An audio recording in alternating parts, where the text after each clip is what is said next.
Hello, ఇది ఏదో ఒక బ్యాంక్, ఏ బ్యాంక్ అయినా ఇంతే దరిద్రము. ఇది పలానా బ్యాంక్ అని నేను స్పెసిఫిక్గా ఏం చెప్పట్లేదు, ప్రతి బ్యాంక్ ఇట్లే ఉంటుంది. ఇది మెయిన్ ఆఫీస్లో చూడండి ఎంత ఏసీ ఉందో. ఆ ఆఫీసర్లు వాళ్ళందరూ బాగా కూర్చొని ఉంటారు స్టాఫ్. కొన్ని బ్యాంకులలో వాళ్ళకు కూడా ఉండవు ఏసీలు. ఈ 55 డిగ్రీల టెంపరేచర్ ఇక్కడ.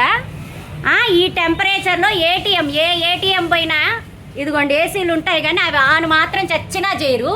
చలికాలం మాత్రం చచ్చేటట్టు పెడతారు ఏసీలు. అదిగోండి కనీసం ఫ్యాన్ ఉంది కదా, ఇక్కడ ఫ్యాన్ తిరుగుతోందేమో చూడండి. ఇది చూడండి, ఫ్యాన్ కనీసం తిరుగుతోందా? జనాలు ఎట్లా డబ్బులు వేయాలి, ఎట్లా డబ్బులు తీసుకోవాలి, ఒక్కొక్కరికి కొన్ని సమయాల్లో ఒక ½ అన్ అవర్ పట్టొచ్చు. ఇది చూడండి ఏటీఎం దాంట్లో ఏసీ చూడండి.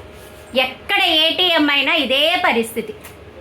ఒక్క ఏటీఎంలో కూడా ఏసీలు ఆన్లో ఉండవు. ముసలోళ్ళు అయితే ఇక్కడే లోపలే గుండాగి చచ్చిపోతారు ఖచ్చితంగా. హార్ట్ పేషెంట్లు అయితే ఈ ఉక్కకు ఇది చూడండి ఎంత ఇరుకు రూమో. ఈ రూమ్లో ఎవడైనా హార్ట్ పేషెంట్ వచ్చి డబ్బులు తీసుకోవాలంటే వాడు 10 నిమిషాలు కూడా నిలబడలేడు ఈ ఉక్కకు. ఒకసారి నా ఫేస్ చూపిస్తాను నేను తర్వాత. ఇదిగోండి నా ఫేస్ చూడండి. ఒక 2 నిమిషాలకు నేను హెల్తీగా ఉన్నదాన్నే నేను ఇట్లున్నా. ఎవడన్నా హార్ట్ పేషెంట్ కానీ లంగ్స్ పేషెంట్ కానీ వస్తే వాడు ఇక్కడే 10 నిమిషాల లోపల చచ్చిపోతాడు, ఖచ్చితంగా చచ్చిపోతాడు డబ్బులు వేయలేక తీలేక. ఇది చూడండి ఎట్టుందో. ఏసీ ఏ ఏటీఎంలో అయినా ఇదే పరిస్థితి. మరి ఏం చేస్తున్నారో నాకైతే అర్థం కాదు. అది ఫ్యాన్ చూడండి తిరుగుతుందా?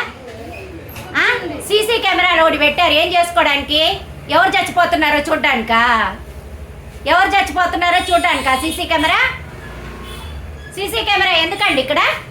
ఎందుకు ఇక్కడ సీసీ కెమెరా? ఎంతమంది చచ్చిపోతున్నారో చూడ్డానికా? మా చెమటలు చూడ్డానికా? గబ్బు కొట్టి వస్తున్నాము ఇక్కడ లోపల. డబ్బు ఇదిగోండి ఈ ఫ్యాన్ చూడండి తిరుగుతోందా? ఇది తిరుగుతోందా? ప్రతి ఏటీఎం ఇట్టనే ఉంటుంది ఇప్పుడు. మళ్ళీ స్పీకర్లు ఒకటి వినండి, బాగా వినండి, స్పీకర్లో వినండి, వీడియో తీస్తున్నా. మేము బతకాలా చచ్చిపోవాలా? చూడు మళ్ళీ సీసీ కెమెరాలు స్పీకర్లు ఇన్ని ఉంటాయి, కానీ ఏసీ ఉండదు, ఫ్యాన్ ఉండదు, ఏముండవు. ఎంత వసూలు చేస్తున్నారు ఏటీఎం మీద? మాకు ట్యాక్స్లు ఎంత పడుతున్నాయి? సర్వీస్ ఛార్జీలు తీసుకోవట్లేదా బ్యాంకులలో? ఏటీఎం సర్వీస్ అని సపరేట్ ఉంటుంది మళ్ళా. అవన్నీ ఎవరికి ఇస్తున్నారు? ఏటీఎం సర్వీస్ ఛార్జెస్ ఏం చేస్తున్నారంట? డబ్బులన్నీ? కనీసం ఏసీ వేయలేరా? మనుషులు బతకాలన్నా చచ్చిపోవాలన్నా?